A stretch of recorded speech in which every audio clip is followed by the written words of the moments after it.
And that, ladies and gentlemen, is why Dr. Seuss has been canceled. Hi, folks. Welcome to Hitting the Mark with Harry and Mark. I'm your host, Mark. This is your other host, Harry. Hello.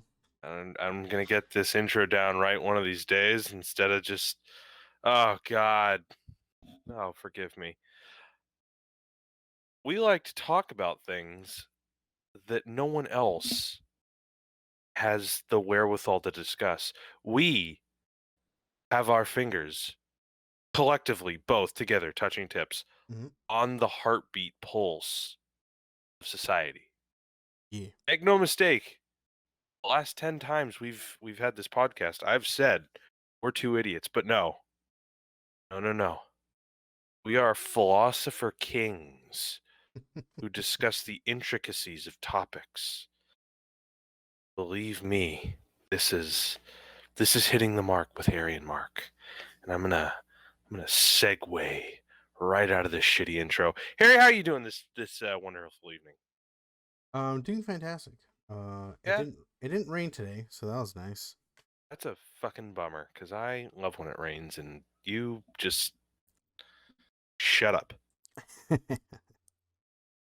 See, it's like Harold and Maude. He's the old woman, I'm the young man. hmm He's a pedophile and I'm just here for the fun and I like when it rains and he doesn't. See? We're just we should have a movie based after us to make us like, "Oh, Harry, oh, wouldn't it be so cool if we were like cops?" Oh Cops. man, be so cool. You had like a Chicago accent, and you always had like a little Chicago dog in your hand. Yeah. No, no. Here's a funny. hmm Here's no, all jokes aside. We'll hmm get into the meat and potatoes real quick. Fucking, I sent Harry chat viewers, whoever, um, that wonderful Always Sunny in Philadelphia video where they mimic the Seinfeld characters in that wonderful episode where all the characters can't like masturbate and they just keep losing, losing, losing one at a time, one at a time. And I said that we should do Seinfeld. And then I was like, I'll be Jerry. I was thinking to myself, I'll be Jerry and Harry can be George. But no, that would be leaning too far into the archetypes and the stereotypes and the tropes. Harry can be Seinfeld and Mm. I would be George. I was blind to this until Harry pointed this out. This wonderful inversion was quite funny. It's quite good. It opened my eyes, really. But yeah, I actually, remember you know that. what? You know what would be better? Huh. Seinfeld action comedy. Mm. You know those like shitty road comedies that they keep doing now with like Melissa McCarthy. Not saying she's a shitty actress. I'm just saying the movies themselves are bad. And like Mm. Sandra Bullock or Jason Statham or no, Yeah. Jason Bateman, where they're just like doing these comedies and they just feel like kind of paycheck comedies. Yeah. Yeah.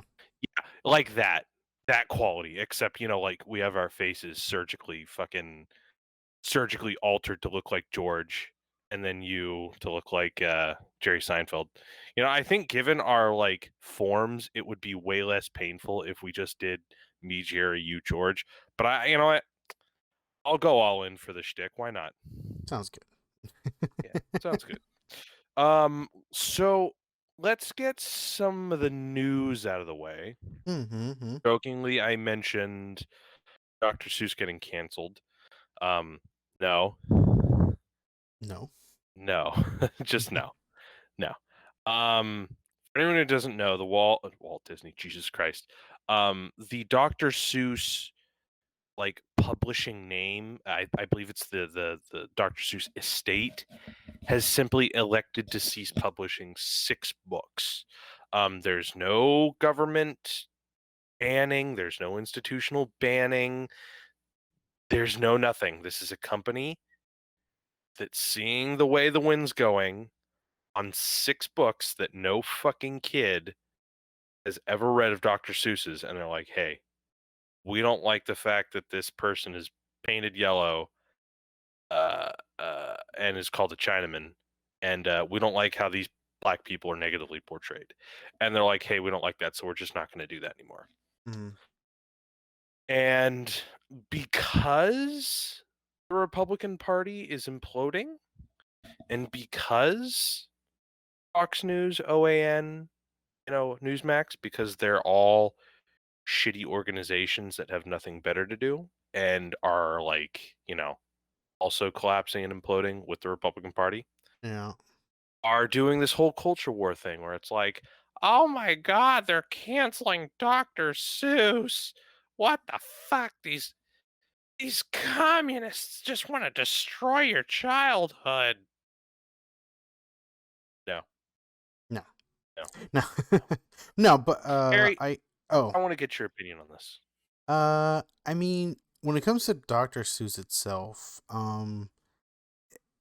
it's just the I don't know if it's a company or whatever.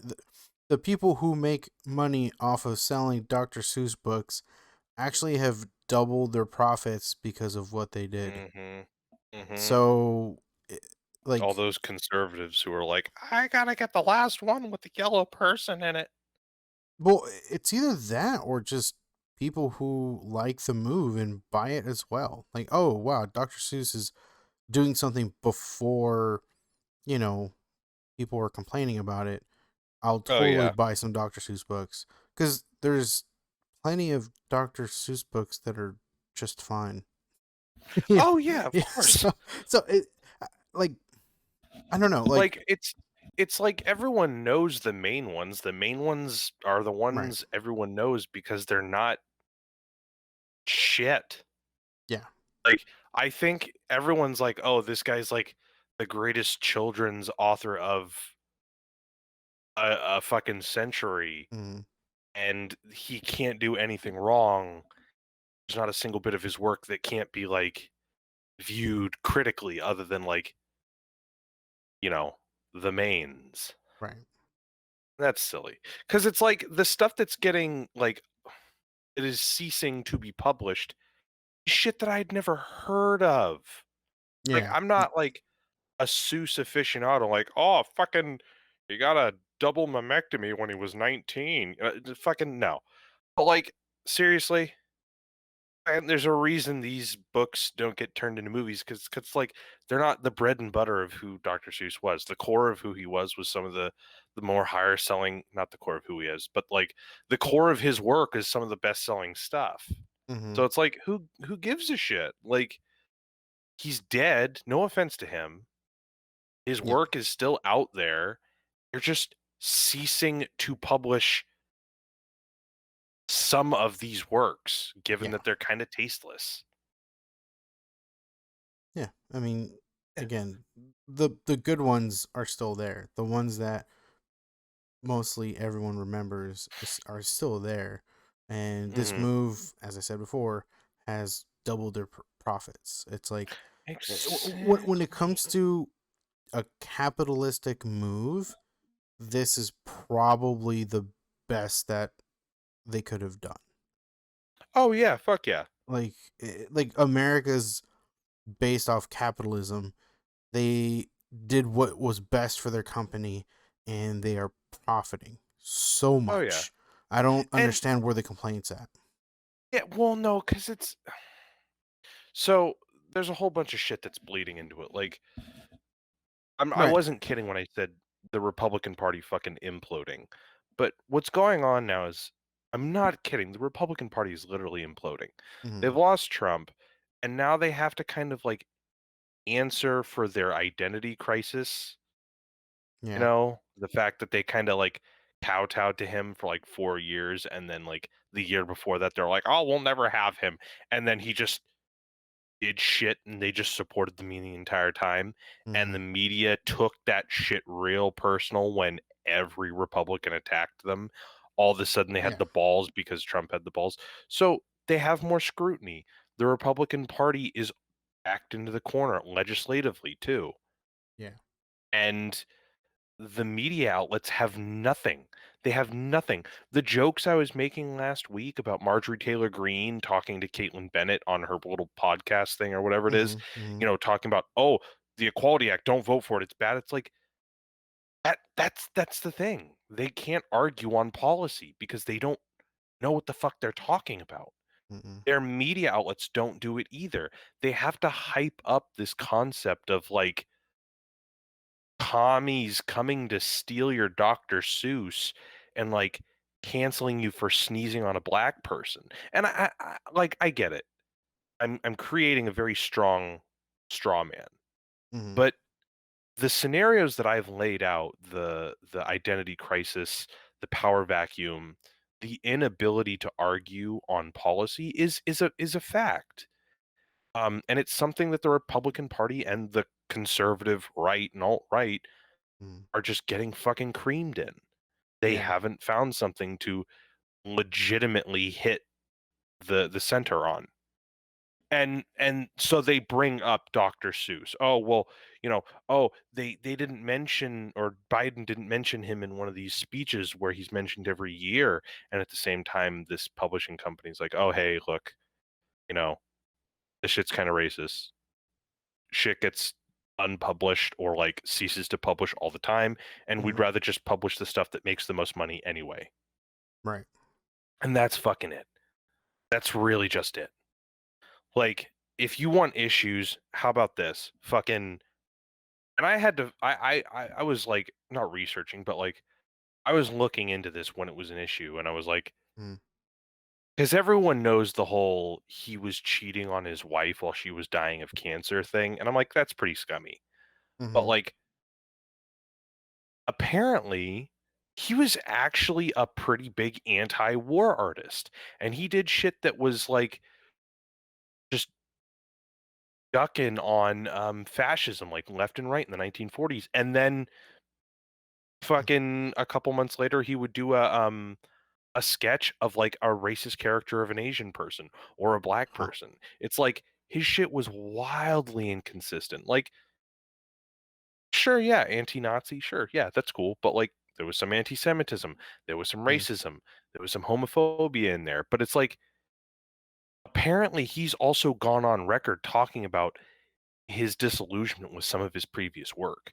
Apparently, Horton Hears a Who was a gift or an apologetic gift. I don't quote me. I'm hearing this secondhand wise. Was an apologetic gift to it. Was an Asian American friend of his. Mhm. Yeah. So if you want some kind of silver lining, yeah, he was a problematic guy. Um, who is now dead, but he's also a guy who seems to have tried to make amends with some of the shitty things that he did in his past. And again, he's dead. I think one of the main differences between him and someone like J.K. Rowling is the fact that like he's dead. I, Mhm. I don't know how to say this any other way because it's like he's not like perpetuating harm. Right. Like I don't mean to say it's just because he's dead, but he's literally there's no ability for him, for Mhm. Dr. Seuss, for Thomas Shu whatever his name is, to literally produce harm and continue harming people, which is something that J.K. Rowling does do when she goes on and she posts fucking essays about like transphobic shit. It's like Right. he made a mistake. It was still pretty consistently bad throughout most of his career, but Mhm. he did take steps to, I don't want to say apologize. Uh, And to better himself, or Yeah, yeah, to better uh, himself, to do uh, less shitty things. mm, And that's fine. But again, he's dead, and as much as I hate to say it, none of his stuff is public domain. mm, The rights to his works are owned, and the company that owns it, like, I get that it's an argument that people on the left make to be smarmy to the people on the right, but it's like it is a company. mhm, They're not doing anything exploitative with their work. If if like 90% of their readers are people on the left and all of these people see that they're selling a racist character of an Asian person on there, and then 90% of the buyers of these books stop buying it, the company just dies. Mm-hmm. So like they have no other option. It's how the system works for them. Yeah. So whatever. Fucking yeah. And funny enough, Mm-hmm. someone else has been canceled. Who? A frog. A frog. A derogatory term for French people. Oh. Pepe Le Pew. Hmm. How Pepe has to? been snubbed, you could say, from Ooh. Space Jam 2 Reason? because the character himself is described as problematic. So this one I was trying to figure out what was going on until a friend told me. Mm. Um they were talking about something compared to like Speedy Gonzalez. And Mm. they were like, "Well, I don't have a problem with Speedy Gonzalez because like I don't find the character necessarily harmful. Like it could be offensive to some people or it could be entertaining to some, but like I don't necessarily think that character in itself perpetuates harm. Mm. But the idea of, and I didn't realize this until like they explained it to me, but it was like consider that like Pepe Le Pew is pretty rapey. Mm. Yeah. Like again, I don't know if that necessarily like if you how you want to interpret that character, if you want to like actually assign that kind of a weight on that kind of character. But like the character's a bit problematic. I could see it. The more like I went back, I watched some videos of like the Mm. character itself, and I'm like, yeah, he's kind of rapey. And the whole French charming thing like hides a little bit of it, but like character's kind of eh. I just I've also noticed that there's a lot of like incel bullshit around like Lola Bunny's body too in this, where it's like, I don't know why this movie is getting so much shit. Mm. But yeah, I don't know. It's, I just, What'd I do? Harry, yeah, don't I'm hurt me. just. I guess I'm like, for example, like we're talking about Dr. Seuss, right? Mhm. Um, like Dr. Seuss was a person. Like you think of anybody that's been quote unquote canceled, like it's a person, right? They've done some wrong. You know, they need to change or whatever, or stop whatever. Blah blah blah. Pepe Le Pew is a cartoon. Mhm. I don't I don't understand how you can snub. Cancel Pepe Le Pew. Yeah, it's like I don't know. To me, it's like I this is a created character that mhm. can easily be rewritten to not be rapey. Yeah, of course. I think that's completely fair. Um, I think because when it comes to someone like me, like I can Mm. still watch the originals and be like, yeah, that's not particularly great, and Yeah, still watch it. I think it's more important that at least you know that qualities that the character has now, can be changed. I don't think the character perpetuates a lot of harm. hmm But I do think the character's a little antiquated, and I don't think they did enough. I think you could say to like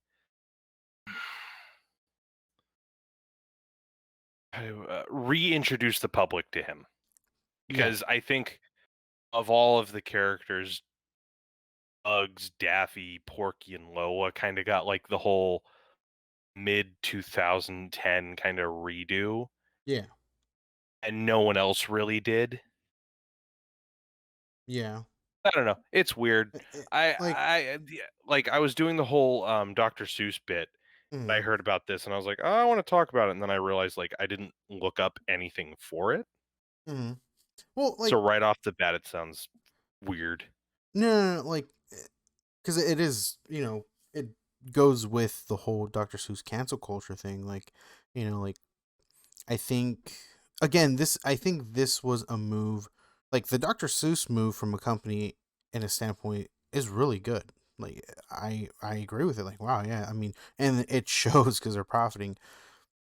The Pepe Le Pew move with who owns, is it Warner Brothers? Others, Yeah.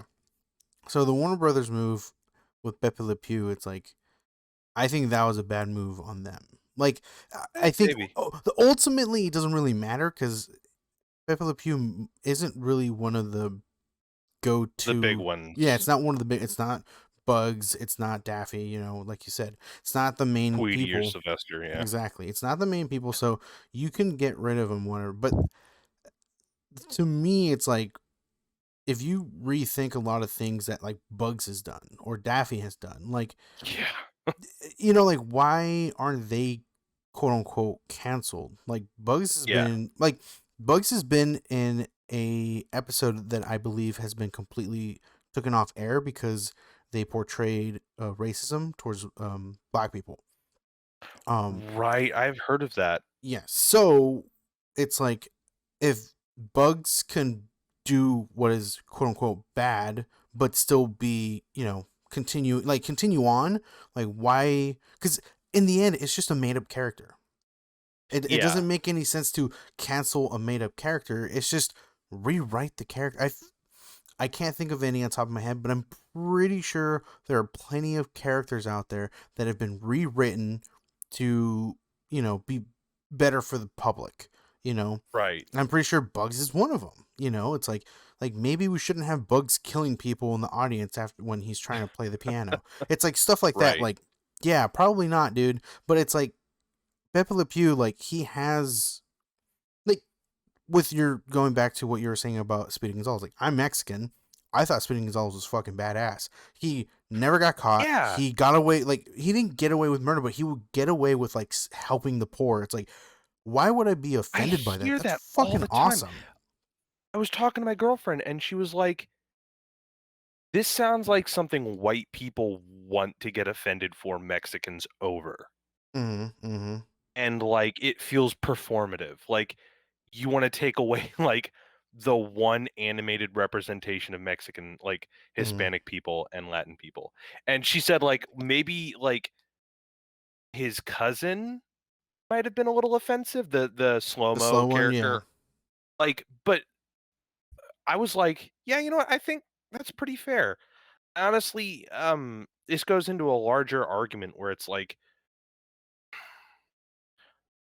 I think you have a point where it's like, any character I think can be reworked and Mm-hmm. kinda reintroduced and rehabilitated into the public.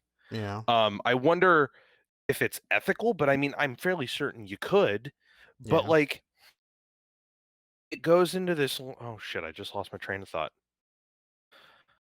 God damn it.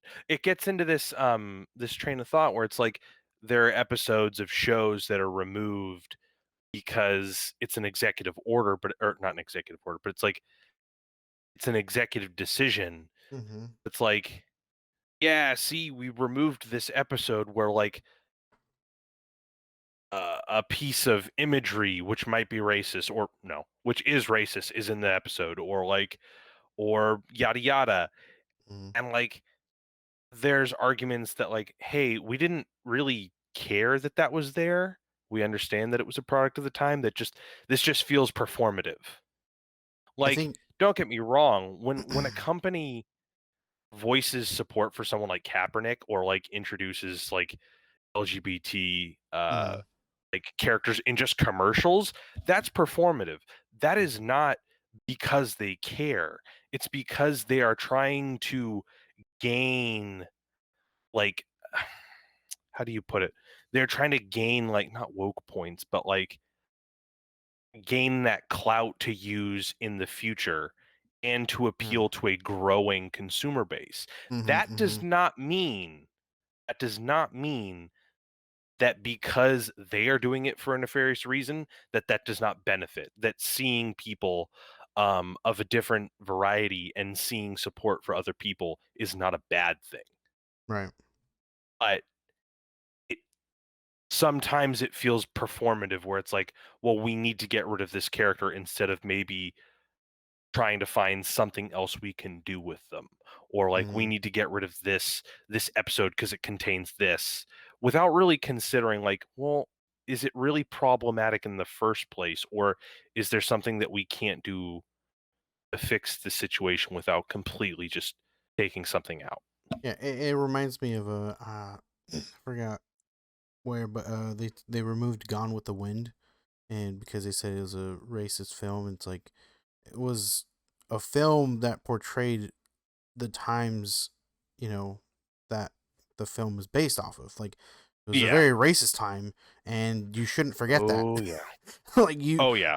it's like, Like, I think with Gone with the Wind, because it's really, the thing is it's less about it being like Gone with the Wind and more about being like the lost cause myth, where it's like, oh hey, we were just good people and then the union were really shitty.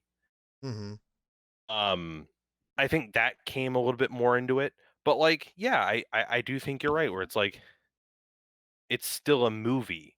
I yeah, don't think there's necessarily, like, I understand that there's a scale where it's like, hey, something can be very harmful, or mm-hmm, like, oh hey, something can still be like long past but really yeah, still harmful. I don't necessarily think something like On with the Wind could be. I think you could learn more from it and yeah, the people who made it at that time as a benefit. And it's the same thing with Birth of a Nation.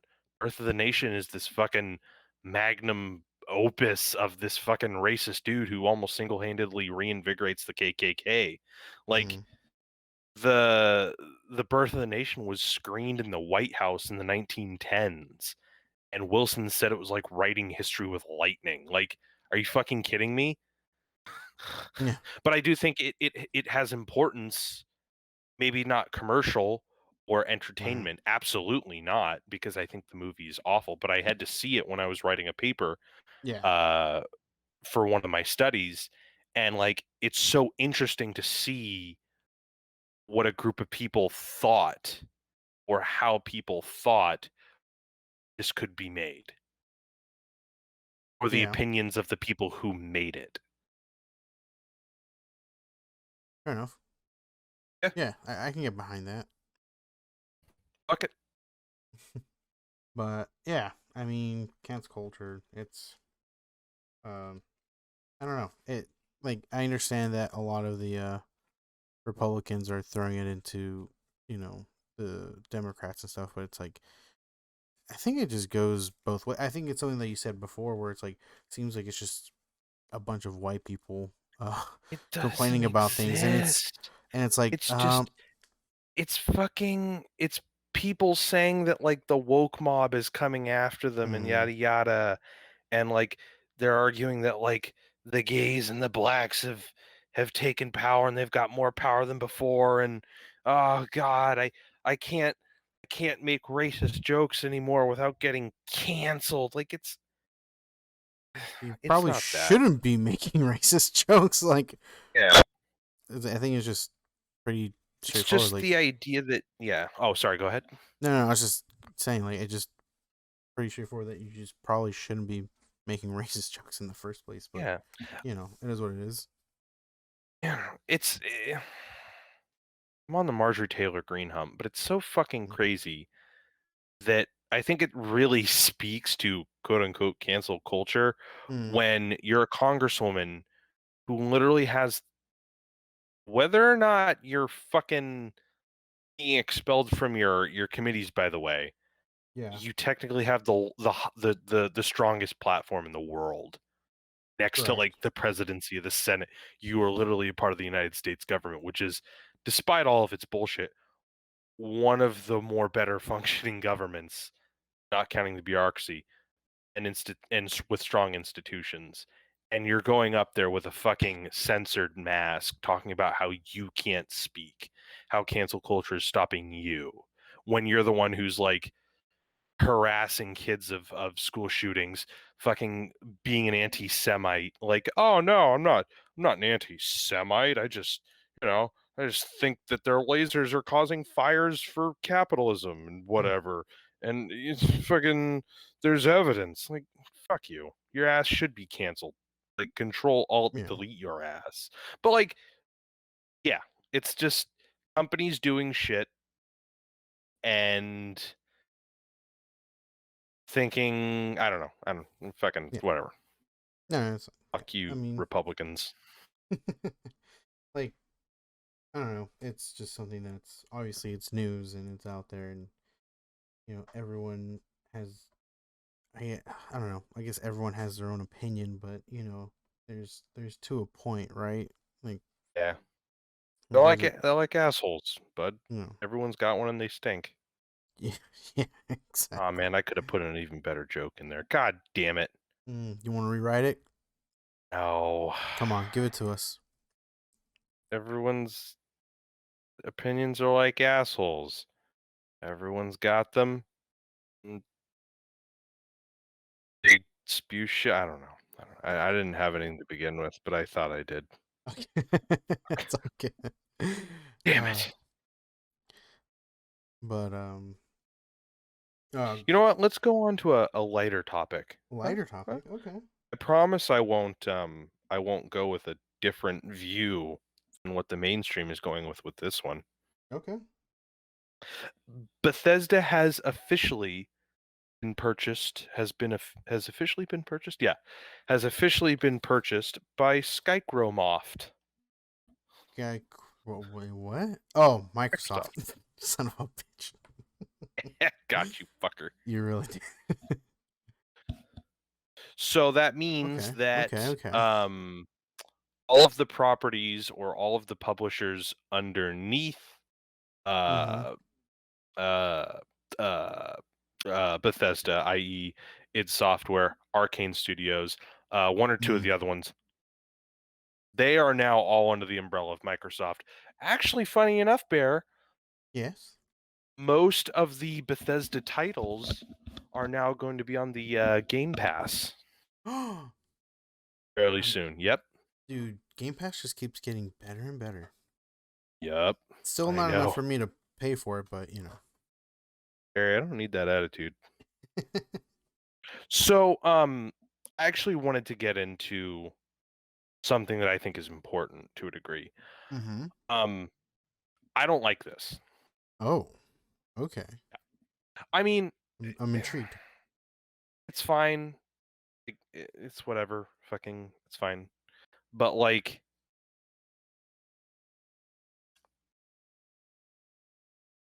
I keep seeing everyone. Oh yeah, you fucking Bethesda and fucking Obsidian. Oh man, they're together now. We're finally gonna get more Fallout. We're finally gonna get this and that and da ba ba ba ba and da da da. And everyone's so excited about this and that and this and that about, oh, we're finally gonna get these new IPs Mm-hmm. and all this other bullshit. And I'm here just reminded of Spider-Man, of how like Mm, I was bummed that Spider-Man got like booted out of the MCU, and then I did some talking to some people, and I kind of like heard myself talk, where it's like I was talking about these two gigantic companies and how like one of them technically owns the rights to one and one of them's just being like a dick, and I kept assigning like these personal moral values to companies that are just doing shit for money. And I was like, no, not anymore. I'm not worrying no. about this anymore. Where it's like Disney's a big fucking company and Sony's a Yeah. big fucking company. And the MCU is less of art and more of a product. And it's the same thing with the Spider-Man IP. And me getting bummed about whether or not Spider-Man is going to be in the fucking MCU and trying to assign these moral arguments to these two companies is irrelevant. Mm, And it's the same thing with what's going on with Bethesda and Microsoft. Sure, yeah, It's pretty cool. The unison between these companies now and yada yada.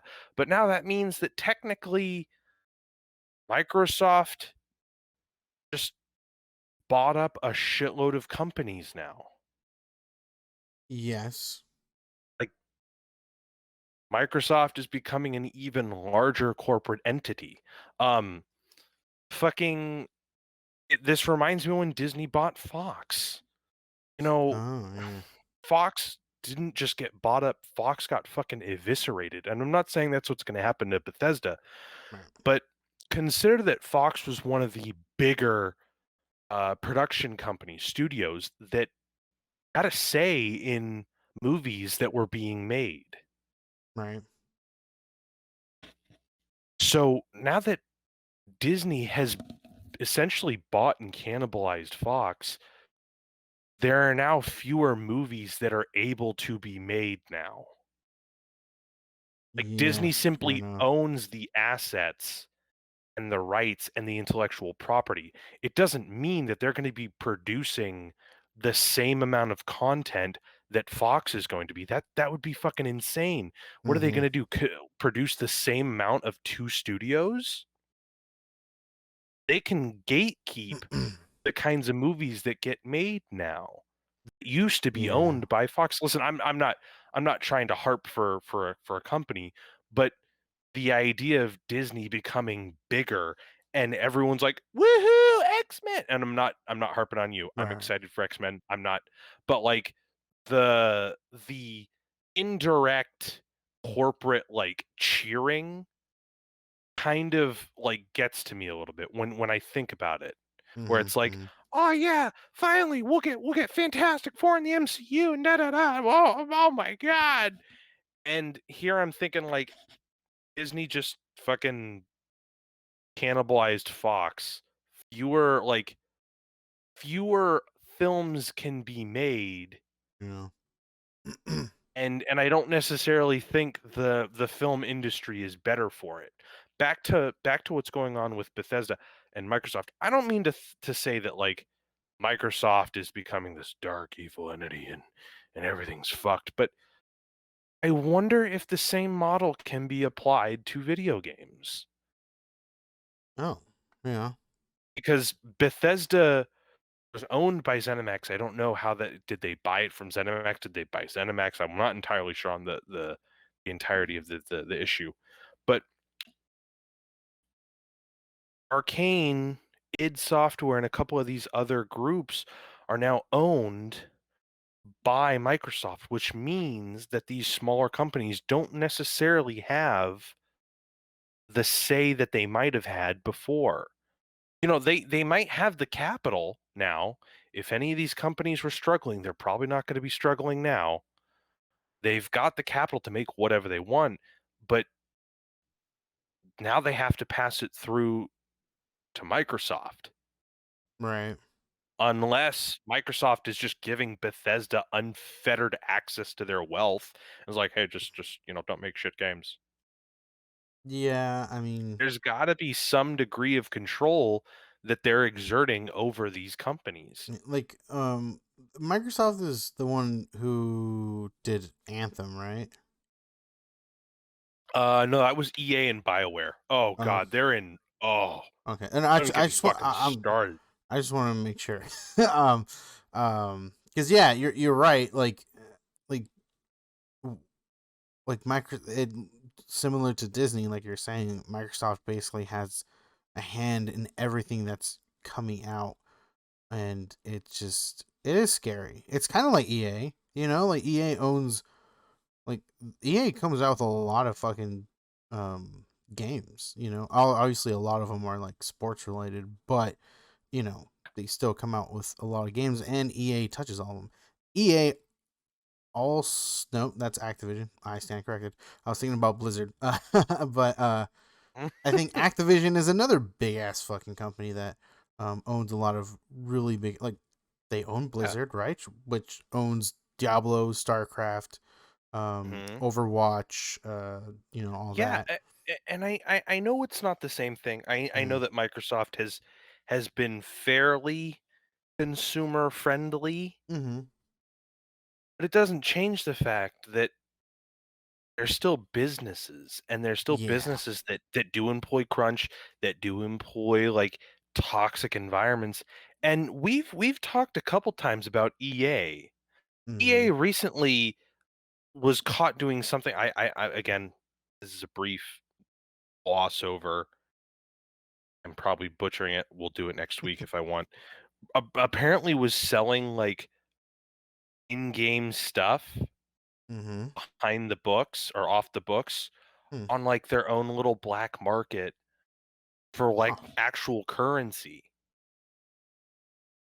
Okay. And oh, I don't know how true it is. Hold on, let me look this shit up before I fucking stick my ass in my own mouth. That's a good. Um, I'll entertain the audience. But I agree. It's a little scary. Like Disney, who, you know, owns a lot of movies that are coming out now. Microsoft is gonna own a lot of big titles that will be coming out gaming wise.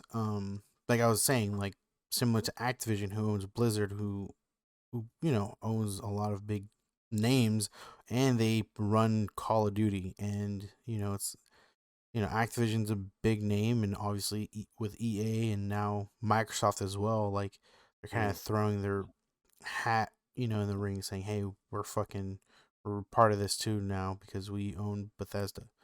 Like um, so it's yeah, it's a little scary because Oh, yeah. but at the same time, like I guess just like the main Bethesda games, like Fallout 4, Skyrim, like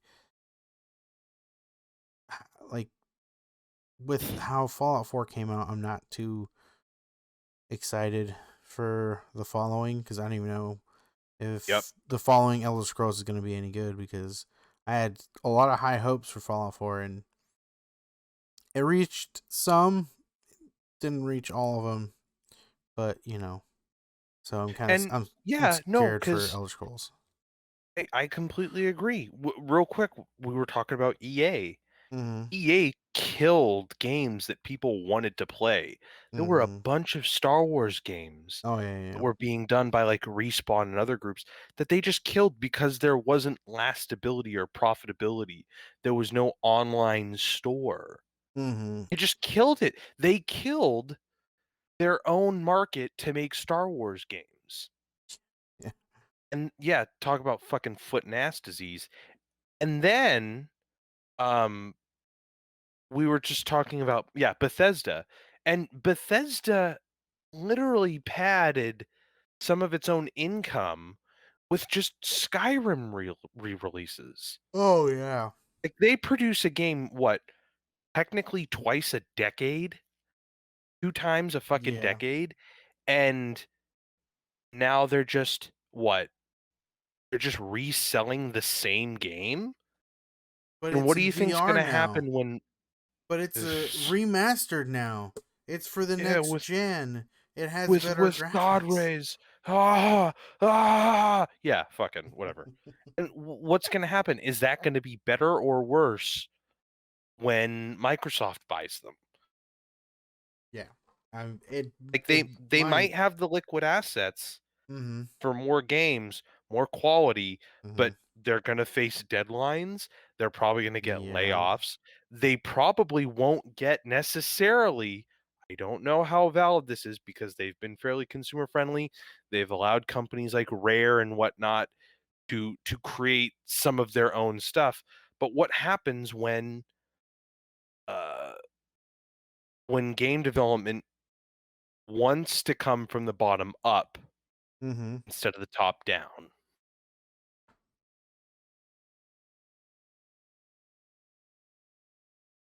Harry? Yeah. I'm here. Oh god, I was scared. No. You didn't hear my incredibly, incredibly deep statement. I was letting you go, man. I'm sorry. I was Oh, you're good. I'm fucking with you. You're good. I was I was thinking of who owns oh Gears. It's Epic Games. Okay. But Epic Games is owned by Microsoft. Oh well, fucking there you go, son of a bitch. Because I was gonna bring up Halo, because obviously Microsoft owns Halo, um, Mhm. and I was like, well, because I was, Gears is the other big game when it comes to Xbox, so I was like, oh well, at least Gears is separate, right? And then never mind. Yeah, yeah, fuck it, whatever. But fucking, Bungie didn't own the rights to Halo. They own the rights to to produce it or whatever. They Mm, left and like 343 was made to essentially make it for Microsoft. yeah. And they went on and did Destiny. And then they tried giving the rights or partnering up with Activision, and that proved to be a complete fucking nightmare Mm-hmm. because these larger companies are more concerned with getting content out to be sold Yeah. and less about, hey, we're just a company that specifically focuses on making games. Right. Again, we keep talking about this environment now where games, they've always been a product, don't get me wrong, Right. Right. but the facade is slowly coming off or wearing off or becoming more apparent Mm. I think with it a lot of comes. these games.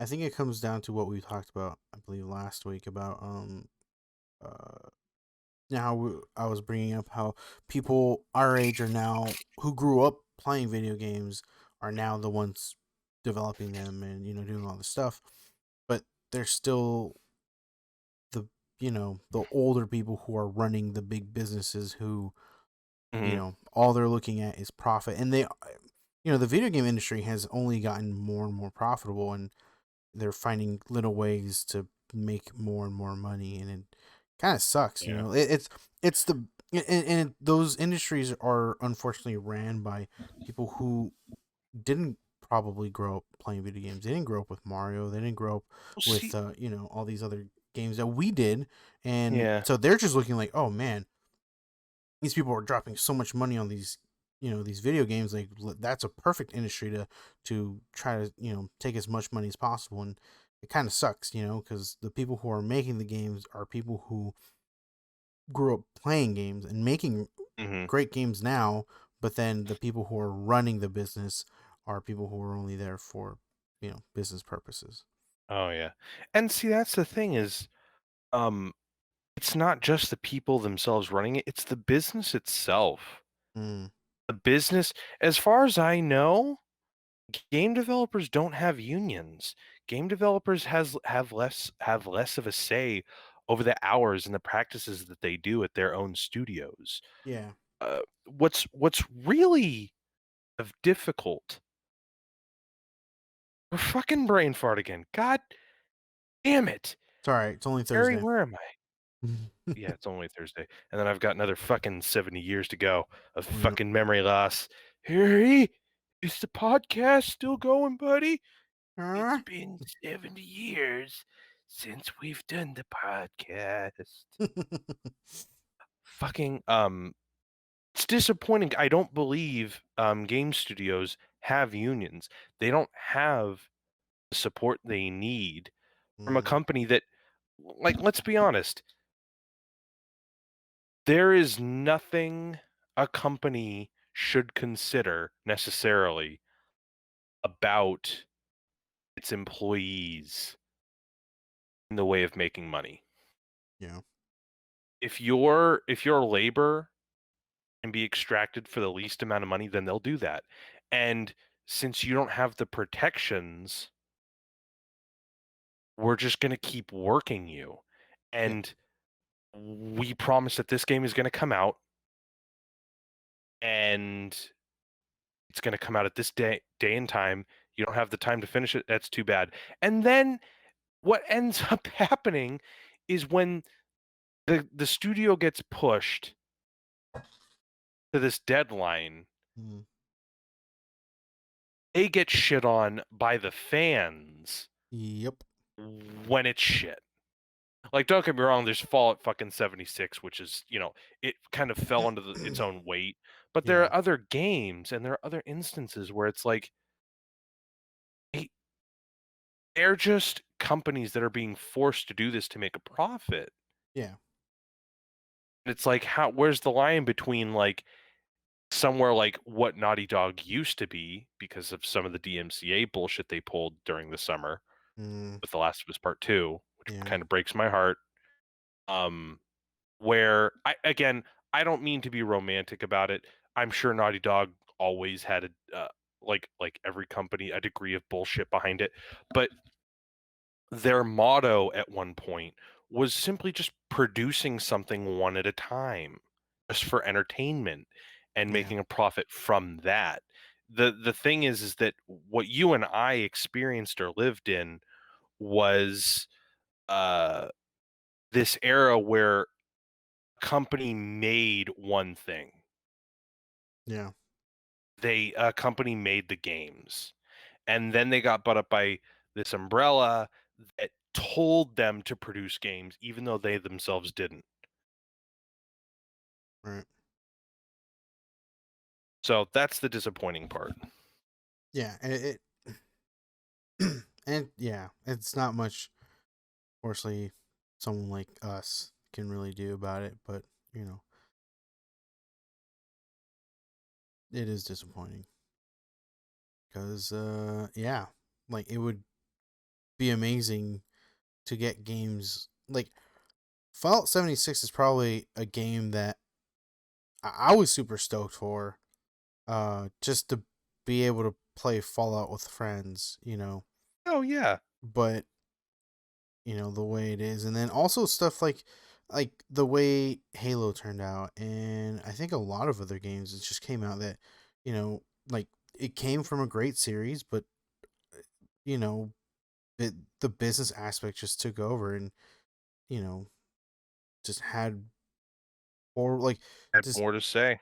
yeah, and Yeah, it sucks. it's like what we're saying about like last week again with Warzone. Warzone is a good game. Like Mm-hmm. it's fairly straightforward. I think what makes it a good game is the game feel. It's a good feeling game. I don't necessarily know if it's got great narrative design, if it's got great game design or whatever. Mm-hmm. It has good game feel, and that's what's always propelled Call of Duty. Mm-hmm. But the thing is it's just a business. Yeah. No one no like I heard someone say that GTA 5 or the latest one is like one of the greatest games ever made. And I keep thinking to myself, one, if it's the greatest game ever played, Mm-hmm. how come no one ever plays the story? Because it's like the game, I think that the testament to a game is not just the multiplayer, which, getting to the point, is the business. Mm-hmm. See, the Rockstar promised they would do some kind of DLC for the story, and they never did. And now they've just been pretty consistently and regularly pumping out fresh content for the multiplayer. Yeah. But I think the testament to good gaming is game design, and you put that in stories. I've Mm-hmm. never felt that GTA was a particularly great game uh, in terms of story. So Mm-hmm. I think on that metric alone, I wouldn't call it the greatest game ever made. I think it's an expansive game. I think it's fun, but I almost feel like I get the same instance when I'm playing Fallout 3. Mm-hmm. I played Fallout 3 years after it came out, and I never got the hype for it because I Yeah. felt that the game design was lacking in some way. Like I wasn't understanding what it remember when we were talking before about last week how it was Shadow of the Colossus and the game design purposefully created in me a sense of like anxiety and dread. Yes. I never got that with these games. Mm. I always got the impression that they were more concerned with showing me like this cool area and the scope of their technology and all this and that, but not concerned necessarily with crafting a genuine masterpiece, Mm. which Okay. is back to the point. What bothers me so much is there are games that are solely produced as businesses. Maybe less so Yes. Fallout 3, but I was mentioning something like Fallout 76 Right. and GTA, where it's like games themselves aren't, in my opinion, that technologically are technically impressive. Mm. It's like a big budget movie. Sometimes they are Mm. genuinely good, but I think the spectacle outweighs some of what could be like the good writing or whatever, yada yada. No? Are you Yes. feeling me? You picking up I what I'm putting I down? do. I do. I do feel what you're saying. Spyro. Spyro. So good. But yeah, it's Yeah. we were just I don't know how we got to fucking Spyro from Bethesda, but I'm just concerned that I don't particularly think Bethesda, like I said, pumps out the truly great stories that it thinks it does, Mm-hmm. personally. Um, I don't mean to insult anyone who's a fan of Bethesda. I like Bethesda. Um, I just I keep getting hyped up about some of these Bethesda games, and I play them, and I don't have the same, like, feeling that they do, Mm-hmm. and I don't know what it I'm not saying, like, "Oh god, these plebes," but, like, just not feeling that fulfilled feeling that I think they're trying to design or coax out of me.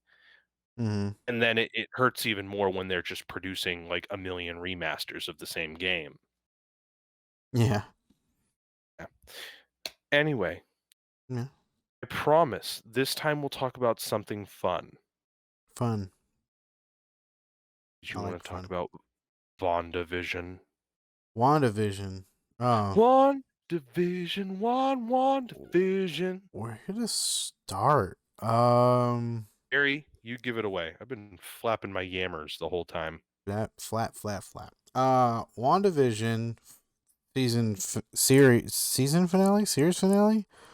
I Whatever. It's final episode of this thing. Um, Basically, all fucking hell breaks loose, I guess, and a lot of I don't know. Like, I liked it. I'll say that. You liked it? Good. I liked it. I like the series. I like the episode. Um, Obviously, what I was looking forward to is X-Men, which I didn't get, but it's okay. It's in the works. It's in the works. Oh, you But poor boy. overall, like, I thought the series was okay. I thought, what got me excited was just what could come. What this series was able to bring to the table for future series or future Hmm, movies. Bringing in um like X-Men or other characters that you can see in, the, let's say, prime time, the big screen, movies. I like the aspect that was what was happening in the background that WandaVision gave us. You know, he gave us more lore. It's like playing a game or playing or watching a movie and delving deeper into the product, no, the world, I guess, and seeing what mhm. other The things happen. lore. Yeah, yeah. So, like, you watch the movie and then you want to learn more, right? And you delve more into it, get more of the lore, and that's what WandaVision was for me, and I really like Mhm. that. And it gets me excited for what's coming next. Like, whether the next series is good or bad, I'm not sure, but it's still getting me excited. I'm pretty stoked for the Doctor Strange movie that's coming out. Doctor Which one? Strangle. Yes, exactly. So I'm stoked for it because apparently Wanda's character is supposed to be in it, and one of the main Right? characters. So I'm excited. I'm like, wow, I know how, like, I can go into that movie knowing what happened kind of in the background. Hmm. I'm sure they're gonna make the movie so people can just go to the movie and watch it and not really need to watch WandaVision to watch it, but going in and me seeing things or just knowing that what happened in WandaVision, I can get more of the lore behind it. Like Right. how did Wanda become the Scarlet Witch and blah blah blah, like or whatever, like White Vision, like where did White Vision come from? It's like, I know. I know that answer. So it's just stuff like that. They might like kind of explain it here, down the road, like vaguely, or like just like, oh, this is White Vision, blah blah blah. But I know how it all happened. It's kind of Hmm. like they're doing flashbacks in the series of the movies. How everything happened and everything. So I think they'll kind of do that, like do flashbacks in the movies of like the WandaVision series. Like what happened and everything, kind of like flashbacks and stuff, which I think is pretty cool. But yeah, like I liked it. The episode of itself, um, basically the witches go at it, and it basically like her name's Agatha, right? Agatha. Agatha Harkness. Yes. So basically, Agatha's basically kicking Wanda's ass pretty easily. Like every time Wanda thinks she's like gonna do something cool, and Agatha's just like, yeah, no, like I've been fucking doing this for fucking way longer than you. You know what I mean? So Hmm. it is what it is, and I kind of like every time it seemed like Wanda's like getting the upper hand, I was kind of like, wow, really, just like that. But then Agatha's just like, ha, you, you, you Yeah, she idiot. laid the smack down on you. Yeah, and I like that. I liked the way that she won her battle by basically doing what Agatha did to her in the beginning, Hmm. but it's also that like that cliche thing, like, oh yeah, that makes sense. It makes sense that's how she would win, right? And I'm like, yeah, Yeah. it was kind of a letdown. Hmm. Um, but like it just seemed like it would have been cool if Agatha was more involved of like either manipulating her or just helping her, you know, get stronger or whatever, right? Huh. Kind of like I was talking about. I do agree with that. Yeah, like I was saying I did some research for Agatha, and I thought the comics did it pretty well. Like, oh, that would have been cool, but obviously they did what they're gonna do. They're gonna go their own route, which is fine. It is what it is. Comics and whatever Marvel's doing now. It's like it's okay to be separate. Like it's cool to have the characters, but it's gonna be different. Hmm. There's so many fucking comics out there. It's gonna be hard to follow comics, to a T. Um, it'd be I like nice, that they're but doing the different thing though. Seriously, if it yeah. was a carbon copy of everything, I honestly don't think it'd work. Mm-hmm. Yeah, I can see that. Yeah, I mean, I agree with that too. So yeah, that kind of bummed me out. That Agatha's just kind of the nosy neighbor now, right? Like that's that. Mm. That's that. And then I do like that. Oh, that's such a good you do. fucking. I I like that she's trapped as the persona that she chose to infiltrate the hex. I Mm, I I okay. do like that. Um, I like that she's kind of being stored for later.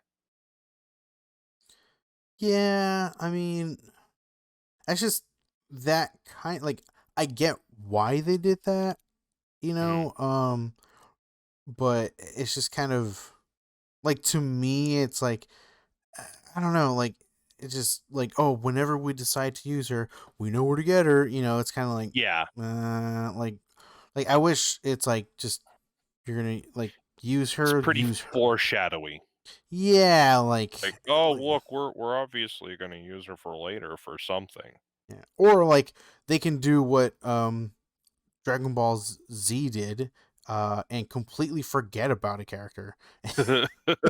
Just like, hey, so what happened to Agatha? And they're like, oh, yeah, she's a character, right? Yeah, we completely forgot about her.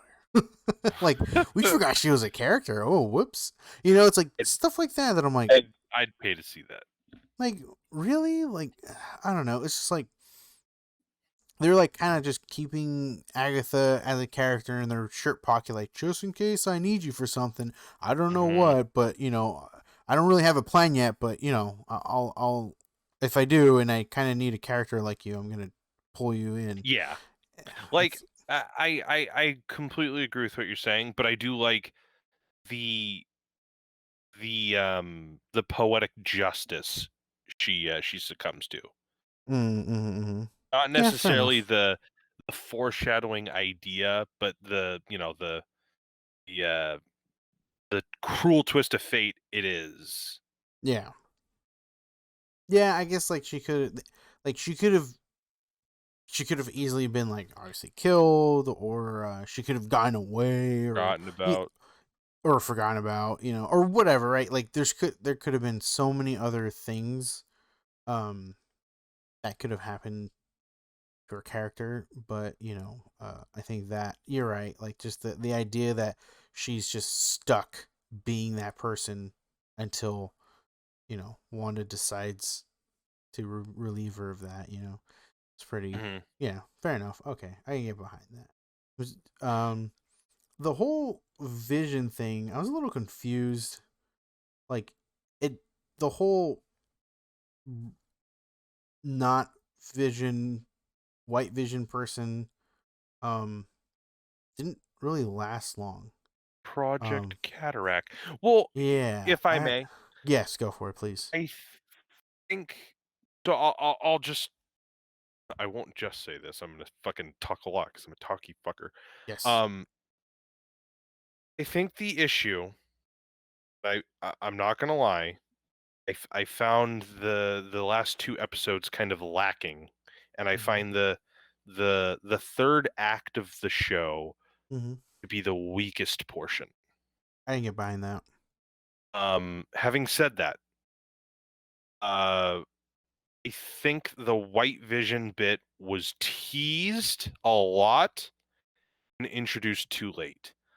That being said, Mm, I don't know how you can introduce a fucking godlike robot in like the 6th or 7th episode and not fucking end the show the following episode. Um, right. Basically, long story short, um, Wanda and Agatha are battling. We don't know. One of the main argument or gripes I have is we don't know why Agatha is doing what she's doing. Her motivation is pretty sloppy. Yeah. Um, when Wanda breaks free from whatever spell or conflict she's going on with Agatha, she bumps into White Vision, who is trying to kill uh, Wanda, and is saved by. I was going to make a bad joke. By Vision, Hmm. by regular Vision. Yeah. They have a unkillable synthezoid robot battle, and take a moment, kind of parse each other out. Then the meme worthy philosophical question of the ship of Theseus comes about. And we realize that vision that we know is the memory, which is something that I was kind of theorizing before, but didn't document on the show. So I guess it didn't really come to my mind before. Hmm. Vision is the memory. He's essentially the soul, and Right. White Vision is the hardware. White Vision is everything that Thanos left behind when he tossed his body to the ground. Yes. So they connect for a moment, and White Vision, what I can assume, what I assume is essentially like parsed out some of WandaVision's. I'm just going to call Vision WandaVision. Mm-hmm. WandaVision's memories. So we've got two of these visions running around, and one's WandaVision and one's White Vision. White Vision fucks off, and Monica Rambeau comes by. She helps out a little bit. The kids, WandaVision and Wanda, kind of fight the military and Agatha. Wanda and Agatha have kind of like a poor CGI flying action, not action thing going on. Mm-hmm. Um, Turns out the sword asshole is trying to use Vision as a weapon for power, yada yada. It was a little disappointing. Most of the villains' motivations I thought were very weak. Yeah. Um, and Jimmy Woo is reduced to nothing. Kat Dennings as Darcy Lewis is reduced to even less. Um, Essentially, White Vision flies off. Agatha is defeated when she unknowingly allows Wanda to use runes inside the hex to inhibit her powers, Yeah. and then turns her into the archetype which she uses throughout the entire show, the annoying neighbor. Mm-hmm. She then takes her family to her house, wishes the kids good night, uh, declares her undying love for Vision and that they might meet again, and they all disappear as the hex falls in on itself. Midway through the episode, she realized that her children couldn't exist, Vision couldn't exist outside of the hex, and she makes a decision to spare the people who she is putting agony through Mm-hmm. instead of live in this fantasy world where they're suffering, where she has this family. Um, Monica Rambeau is then recruited by what I can assume is Varanke, a very popular Skrull character in the Marvel comics, Mm-hmm. um, on behalf of Fury, and Wanda is seen flying off, and in a post-credit scene, she is astral projecting with the book that Agatha has in her or had in her cellar, Mm-hmm. learning to use magic. Yes. Um, like I was saying, let's talk about some of the good stuff. Um, I absolutely love, first of all, this is a double-edged sword. I'm going to bring this up in the cons. I love that this didn't have any extra characters. I love that it Mm-hmm. didn't have any extra characters who were brought in the end, like, oh hey guys, I'm that other Avenger guy who just comes in randomly. How can I help? Yeah, oh, oh. I Right. Right. really think the show would have suffered had they pulled all these fast ones. Um, Mm. I I think all of the internet, including myself, by the way, I'm not holding myself apart. I was pretty duped too. All of the internet was fairly certain you were gonna have like 5 or 6 cameos. Like everyone thought fucking Doctor Strange would come, or Reed Richards, Mm. or Hank McCoy. And the more I think about it, the more I realize that that kind of would have bogged down Wanda's story. It Yeah. would have been more of the same old instead of, like I was saying before, this tragic tale where the consequences don't matter. Yeah.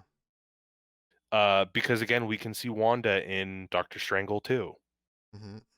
That'll be fine. Um, I think the ending perfectly lays the groundwork for the Scarlet Witch.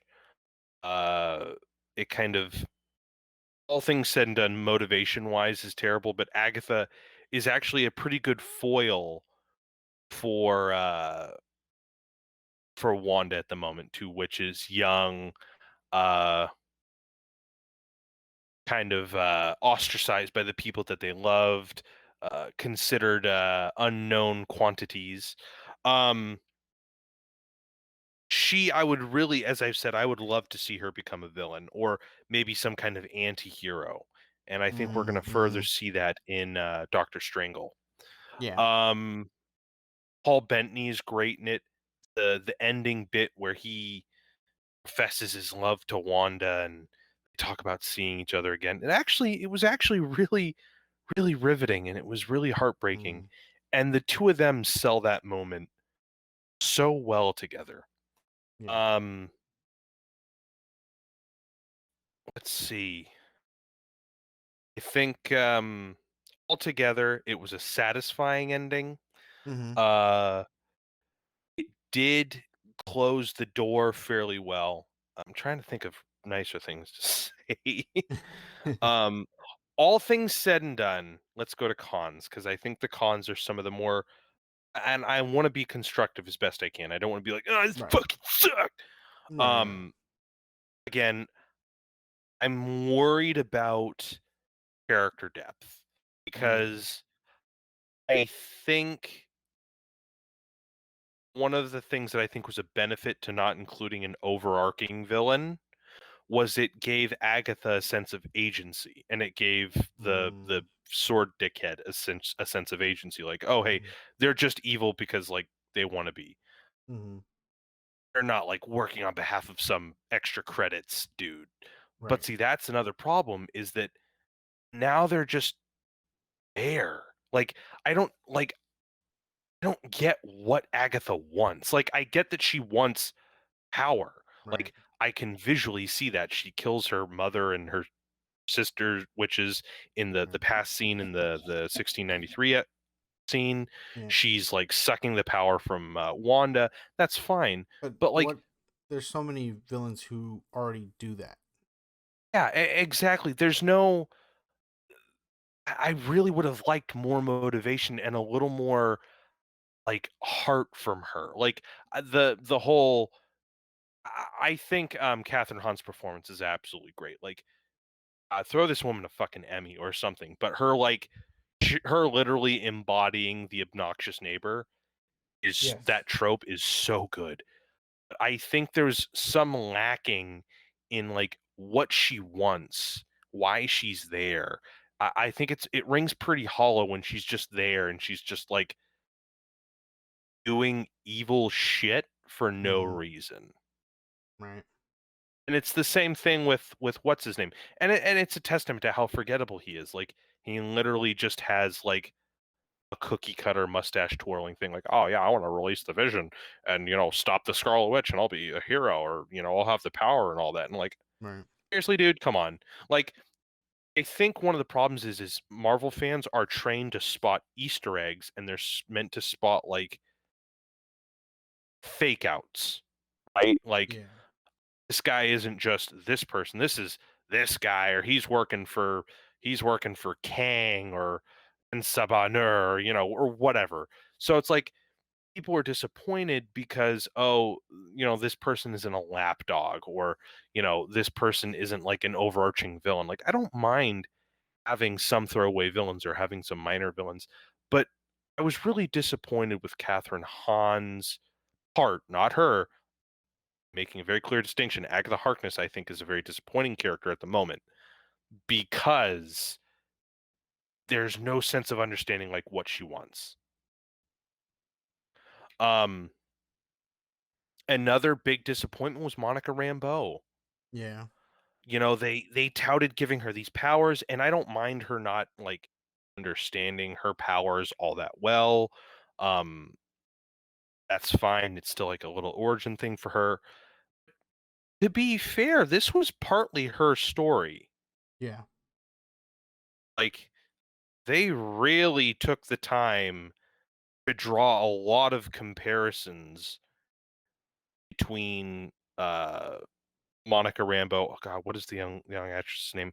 I think it's Tiana Tiana Paris, Tiana Paris.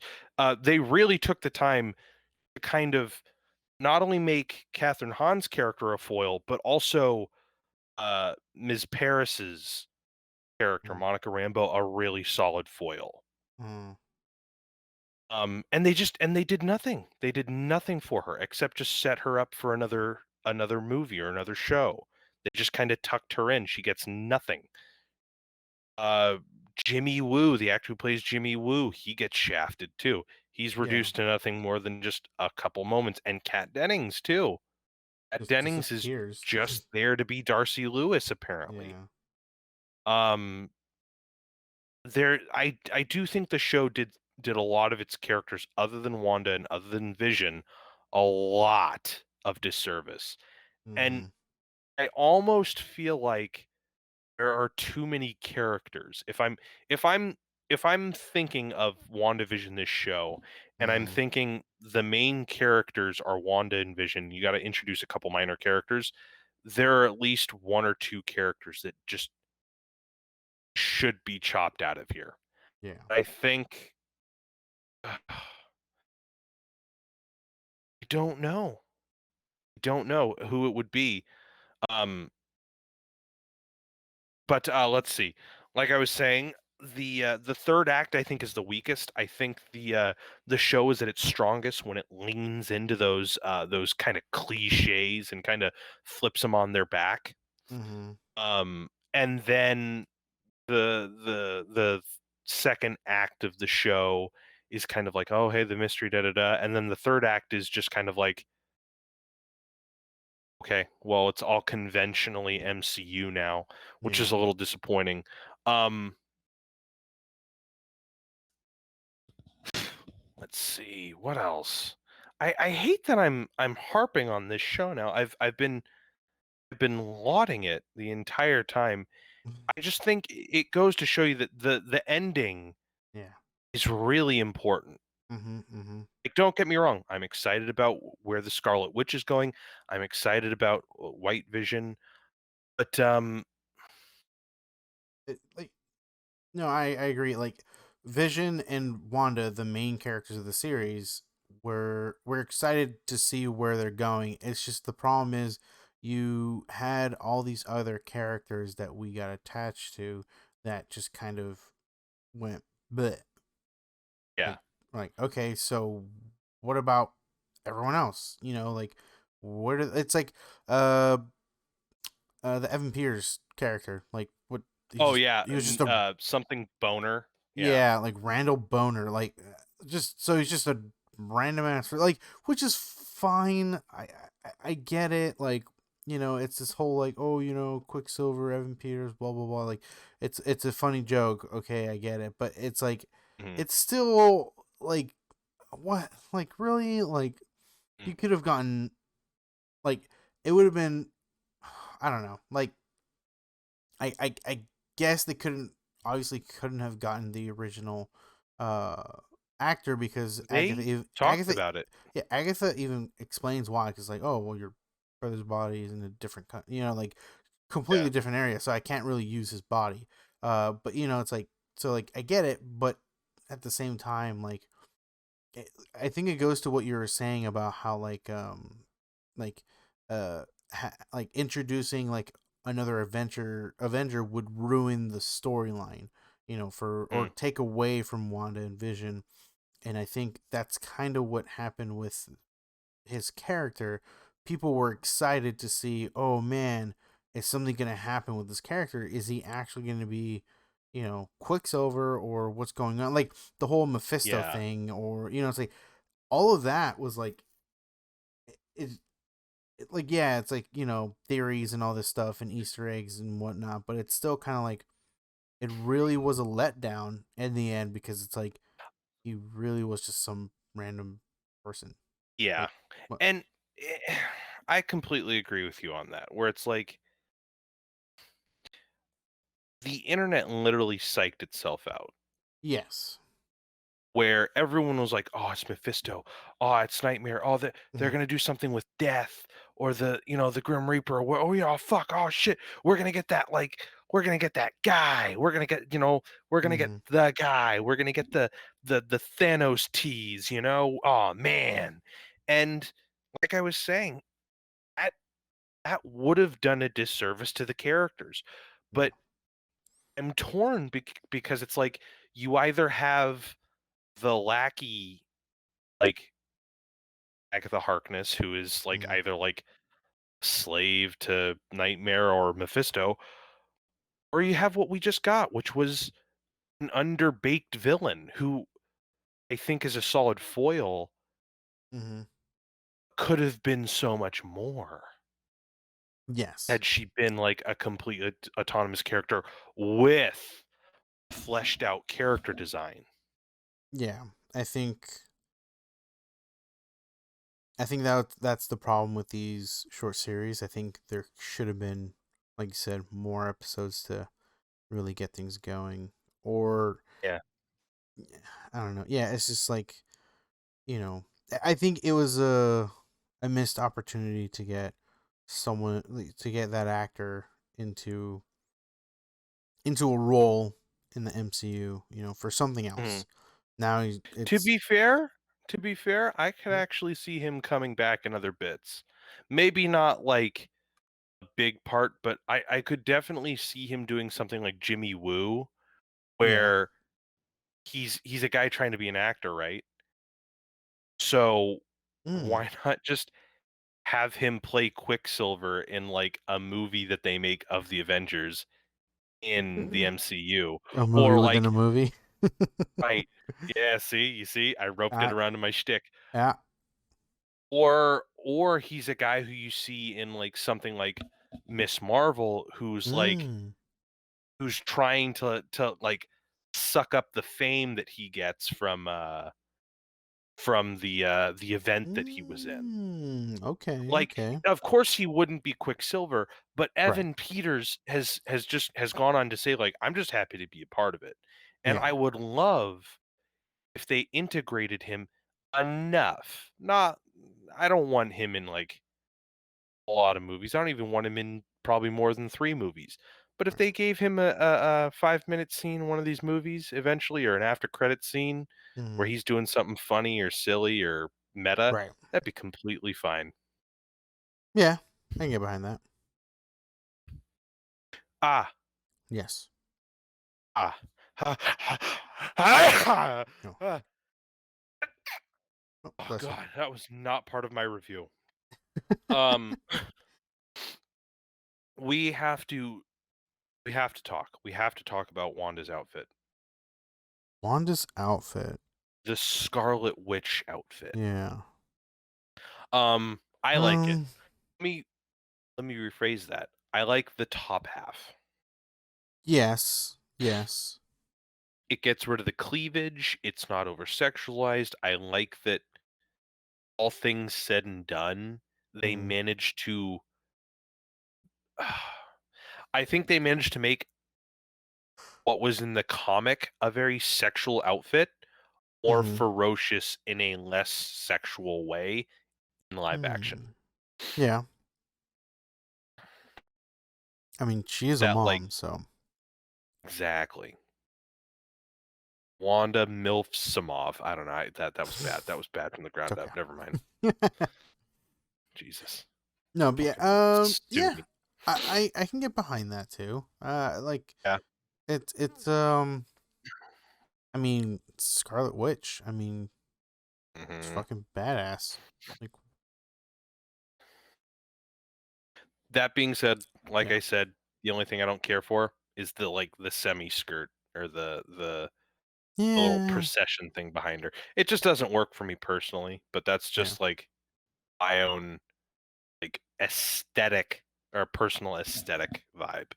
yeah, Um, let's talk about that end credit scene where she's literally existing in 2 places at once. For anyone that doesn't know, she's like on her own in this cabin in the middle of nowhere, and she's on the outside porch. She's just chilling. The camera zooms into her, then follows her walking into the house, and then the camera pans past her to show the Scarlet Witch.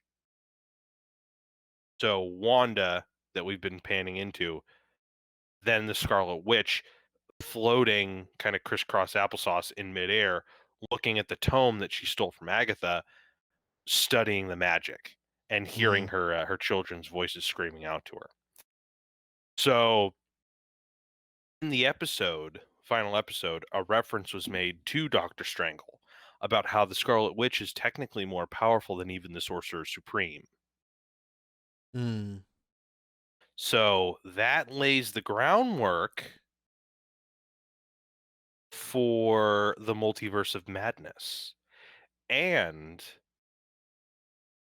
I think, just going to throw this out there, I do think the inciting incident may very well be Wanda trying to fuck with dimensions to bring her child's children Oh, back. that makes sense. And that's when the X-Men come in. Got it. And Tom Cruise, Tony Stark, and John Krasinski, Captain America. Yeah. Yeah, I could see it. Yep. I I can fucking see it. oh yeah. But I think that would be interesting because you could have I mean, I don't necessarily know how that would pan out because I think it could fuck with her character arc a bit, but the Mm-hmm. idea of maybe her fucking with mentions and Strange picking up on that and her Right. opening them without realizing that it like triggers nightmare or something. He comes into this dimension or something, and then they're Yeah. popping across universes like the fucking blender dimension from Rick and Morty or the fucking butthole dimension or whatever. Yep.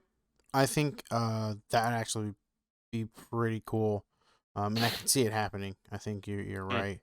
Because there has to be like a larger villain somewhere in this I blueprint. yeah, I think MCU has kind of dug itself into a corner a little bit because, like I was saying, fans are now trained to kind of categorize these villains, right? Mm. So like there's like the bottom tier where it's like one-offs. Then you got your mid-level guys who appear in like one or two movies. Then you've got like the lieutenant characters like Loki or fucking some of the other bitch ass characters. Yeah. And then you've got like Thanos. So what's going to happen is you're probably going to get like Doctor Doom soon. You might get Apocalypse or not. Jesus fucking Christ, I didn't just say that. You might get Doctor Doom or Galactus or Kang the Conqueror or yeah, you know what? Apocalypse wouldn't be terrible, but that would have to go in with the X-Men. Yeah. I mean, they are introducing them down the road. So it wouldn't Yes. be like a like something that couldn't happen because it's like, they are introducing X-Men down the road, so what's to stop them from having Apocalypse being the main villain down the road? Mhm. I think they really need to space him out though. Like Mm. they need to do some like they need to do some shit before they get to him. Because Apocalypse is fucking Thanos but with like blasters on his wrists. Well, blasters and telekinesis and regeneration and fucking mind reading and all this other fucking bullshit. But like Apocalypse is a big fucking villain that Fox absolutely butchered in 2016. So I yeah, be very careful with that. I'm just thinking like Next, how many like it's Disney because they're not probably ever expecting to stop, but like serious question, how much longer can the Marvel universe be like 15 years, in a series? In another 15 years? maybe 20. And it's just everything beyond that is just kind of done. Was what you're saying. Yeah, they. I don't know how they're going to do it, but they're going to have to. They are genuinely going to have to either find a way to definitively end the franchise, Mhm. or it'll fade into obscurity, in my opinion. Um, Mhm. how I could see it is you get to the point where you get to like the young Avengers and you get to other characters who replace are placeholder characters for some of the characters that we know, like Thor, Doctor Strange, yada yada, Loki, where it's like you find the alternate versions of them, like the female Loki or the kid Loki and Mm, uh Jane Foster's the Mighty Thor, or like the other Sorcerer Supreme. You get to the point where these characters are the more up to date, more contemporary ones, like Miles Morales and shit like that. Ironheart. Um, and you give them a really good outing yeah. because the I think one of the things is you're going to get to the point where those characters are going to have to intermingle with the X-Men like IP in their prime Mm, to mm, keep mm. some of the attraction to the Avengers MCU stuff. And then Right. you have Fantastic Four. Because I think what's going to be important is eventually it's going to get to the point where the X-Men franchise, because they were purchased late, is going to have to carry some of the midsection of the MCU franchise on their own. Okay. And Yeah, it makes Fantastic sense. Four. So they're gonna handle a lot of, like, the conflict, the internal stuff, some of the action. Fantastic Four is gonna have to handle a lot of, like, the extra terrestrial and dimension hopping and cosmic stuff. And then, Mm, the Avengers are gonna have to maybe, see, that's difficult now because just the sparseness of the characters, because you're gonna have to create them as compelling as the generation that came before, and they might not be. And right. that could be okay if you can if you could compensate, Mm, mm, mm. though. But well, I guess we'll just have to see. Yeah, it kind of does suck that Marvel Studios got hold of the X Men a little too late. Where maybe they could have planned a little better if uh if they Yeah. already owned the rights to them. Mhm. Yeah. No, Well. I hear you. I think it would have probably been a better the thing is that was a spur of the moment thing. Mm-hmm. Not a spur of the moment thing, but like I said, Disney didn't own the rights to the first Iron Man. They Right. saw the success of Iron Man and then made the purchase, Right. and then decided to create the franchise that we know now. Fair enough. Yeah. But other than that, ladies and gentlemen, if you're interested, fucking Falcon and Winter Soldier is coming out next week, Mm-hmm. Mm-hmm. and so is the Justice League Snyder Cut for anyone who's Ooh. a diehard zealot. I'm not too I don't know. Excited. Yeah, I mean I haven't really been following Yeah. DC and so, like I think I've definitely put my grapes out there already before. Yeah. No, I get you. Yeah. I uh, I think Zack Snyder is a visually stunning filmmaker. I have some gripes with some of like undertones of his filmmaking, Uh-huh. like some of the attitudes he has. Um, having said that, it's been a really mixed bag with how he's handled the DCEU. Yeah. And listen, his daughter died during production of this movie when it was like 75%, 80% done. Mm-hmm. And the studio mandated that whoever was going to come in was going to have to cut the movie into 2 hours. And Joss Whedon came in, he cut the movie into 2 hours. He did a whole bunch of reshoots. He made the movie fucking funnier. And I'm not gonna lie, the movie's bad. The movie's really bad. Yeah. And if it wasn't for this like crazy fan base and their obsession with fucking director's cuts, we wouldn't have this movie. And I don't Mm-hmm. necessarily think that's entirely a good thing. Don't get me wrong, I think in this case it could be. It's a guy whose original vision was kind of scrapped by another filmmaker and a studio, and I think that gives us more than a right to want the guy who initially made this version's idea. I think that's perfectly fine. Mm-hmm. Let's be honest. he has this 4-hour movie that he got an extra 70 million to do a couple reshoots and a couple special effects touch-ups. And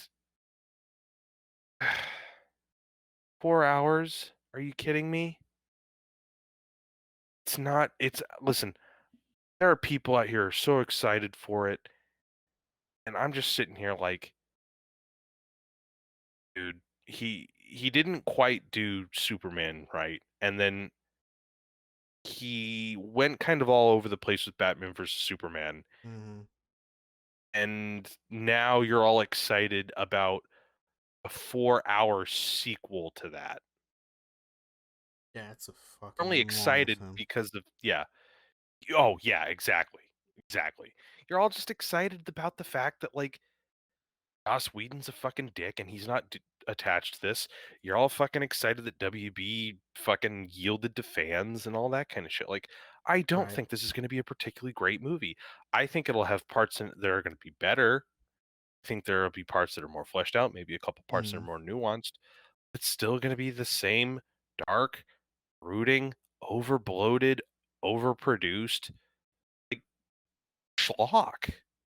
It's Yeah. just going to be a tad better or in a different way, or even worse in a different way. Just because it's Uh-huh. 4 hours of fucking muted palettes doesn't mean it's gonna be a good thing. Agreed. Yeah, they should just have put all that energy into making the Guillermo del Toro version of The Hobbit. I completely agree, bud. Yeah. You know, let's get the Del Toro cut. You know what? Fuck it. We're Please. starting this right now. Folks, we're starting an OnlyFans. Mary and I. It's a joint OnlyFans. We're gonna raise money for the Del Toro cut. Please. We're gonna recast all of his characters Mm-hmm. in The Hobbit. So Abe Sapien is gonna be Gandalf. Hellboy is gonna be uh, Bilbo. Uh, the Merman, Mm. not Abe Sapien, the Merman from A Shape of Water. He's gonna be Smog. Ooh. Yeah, yeah, yeah. hmm Okay. It'll be good. Mind it. It'll be good. It'll be good. Alrighty. I think it's about that time. I'm getting a little Starting nappy. OnlyFans? Fuck Yeah. yeah. Oh God, Harry. I Mm-hmm. haven't Mm-hmm. eaten, but I feel like I've eaten too much. Oh.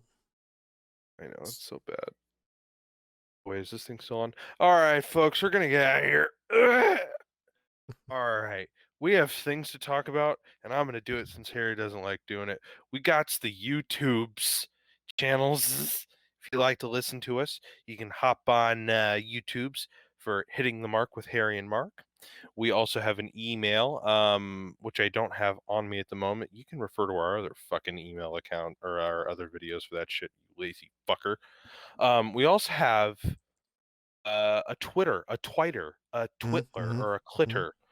Um, that is at capital H, capital T, capital M underscore podcast.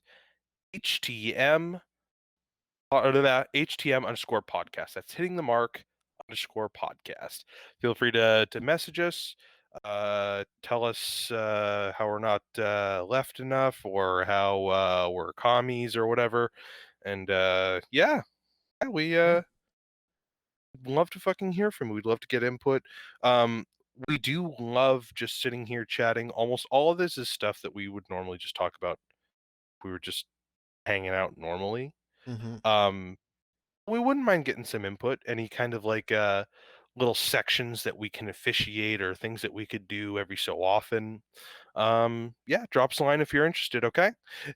That's Harry and the Mark with the bear and the Mark, and we'll catch you folks next week, okay? Yeah. Bye-bye. Auf Wiedersehen, assholes.